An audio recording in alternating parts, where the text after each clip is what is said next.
We're at the nexus of a very dangerous new frontier in sexual violence and exploitation against women because of the power of the tech giants. Canada's House of Commons Ethics Committee is ready to report on PornHub, revenge porn, and depictions of sexual violence that were once hosted on that site. But one advocate for sex workers warns that the committee's work risks being hijacked by anti-porn crusaders.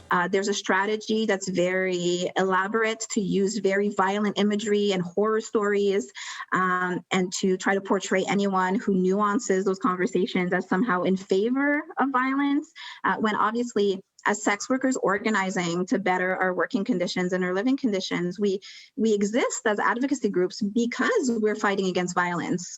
We don't exist because we think everything's great in the industry. Sandra Wesley is an advocate for Montreal sex workers. She says she doesn't support PornHub's practices, but tells CityNews it was a fight to get the ethics committee to listen. She says she was first told sex workers weren't relevant to the topic, but the ethics committee eventually agreed to one meeting with advocates.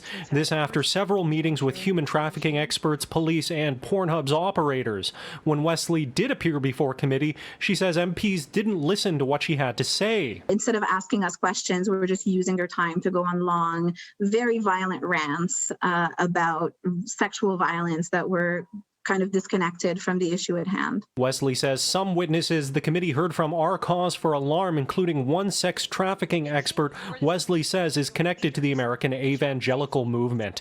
But the ranking NDP member on the ethics committee says they're not looking to make a judgment on porn as a whole, just PornHub and its parent company based in Montreal. For us, it was really important to look at PornHub, and we looked at it from the frame of non-consensual abusive videos and the corporate failure to respect the rights of citizens. That's our focus. The Ethics Committee's PornHub report is done and will be tabled in the House later this week. It's not yet clear what the report will say, but Charlie Angus hinted that it will be calling on Canada to enforce the laws it already has on revenge porn and depictions of sexual violence. In Ottawa, Xiaoli Li, City News.